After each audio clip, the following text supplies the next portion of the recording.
Because what happened last week is that Donald Trump said to this country, if you use violence on my behalf, you're off the hook.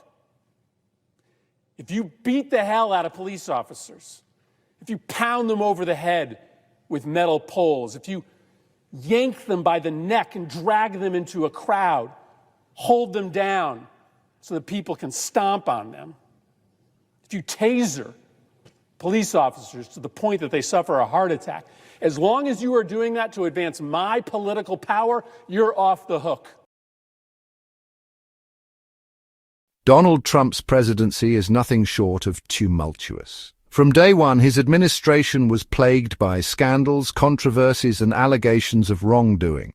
While his supporters often dismissed these as politically motivated attacks, others saw a deeply troubling pattern of behavior. Senator Chris Murphy's recent speech on the Senate floor brought many of these concerns to the forefront, highlighting the need for a closer examination of Trump's actions.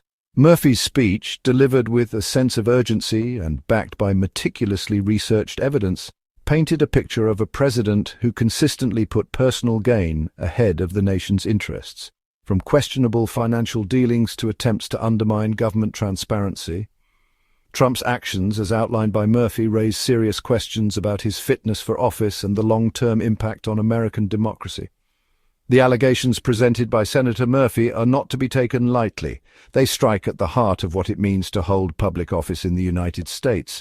The idea that a president could leverage his position for personal enrichment, undermine democratic institutions for political gain, and escape accountability is a chilling prospect.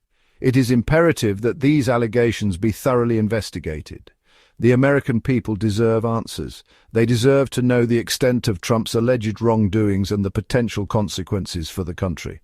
Senator Murphy's speech serves as a wake-up call, reminding us that we cannot allow these issues to be swept under the rug. The future of American democracy may very well depend on it. One of the most disturbing aspects of Trump's presidency, as highlighted by Senator Murphy, was the sheer volume of scandals and controversies that seemed to engulf his administration on a near-daily basis.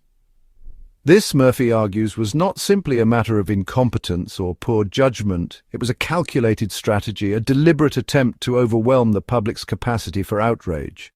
By constantly bombarding the public with a barrage of shocking news, Trump and his allies effectively normalized behavior that would have been considered unthinkable in previous administrations. This flooding the zone tactic, as it's often called, aimed to desensitize the public to wrongdoing, making it increasingly difficult to differentiate between legitimate concerns and partisan attacks. The constant churn of scandals and controversies had a numbing effect on the public consciousness. People became exhausted, overwhelmed, and ultimately resigned to the chaos that had become synonymous with the Trump presidency. This, in turn, made it easier for Trump to escape accountability for his actions. The implications of this strategy are far-reaching. By normalizing bad behavior and eroding public trust in institutions, Trump paved the way for a more cynical and divided America. It is a legacy that continues to haunt the country to this day.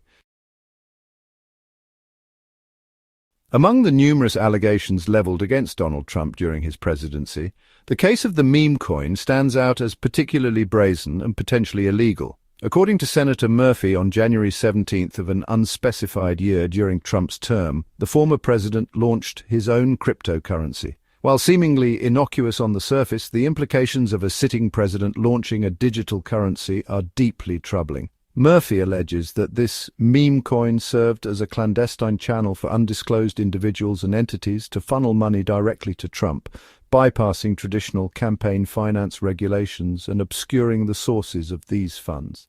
The alleged involvement of Russian oligarchs and corporate CEOs raises serious concerns about potential quid pro quo arrangements and foreign influence peddling. Furthermore, Murphy claims that Trump manipulated the value of the coin for personal gain, artificially inflating its price before selling off his own holdings, a move that could constitute insider trading. The meme coin scheme, if proven true, represents a shocking abuse of power and a blatant disregard for the rule of law. It underscores the urgent need for a comprehensive investigation into Trump's financial dealings during his presidency. The mayor's visit to Mar-a-Lago was more than just a casual trip. It involved strategic discussions, high-profile meetings, and a fair share of controversy. As we delve deeper, we'll uncover the implications of this visit and its impact on local and national politics. Stay with us as we explore the intricate details of this political maneuver. Ever wondered how someone like Elon Musk navigates the complex world of politics? It's not just about innovation and technology. Musk has managed to become a significant player by leveraging his influence and resources.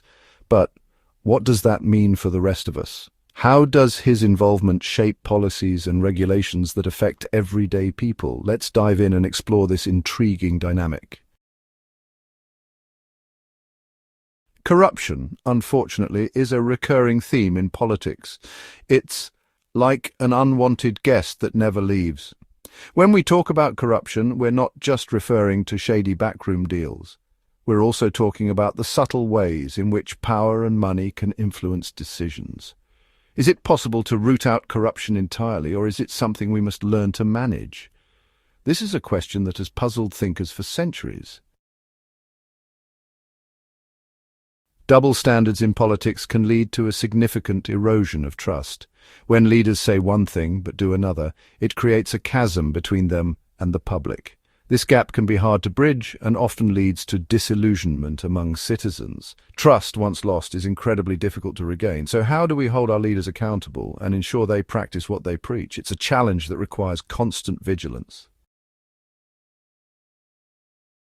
Reclaiming accountability in politics isn't just a lofty ideal, it's a necessity for a functioning democracy.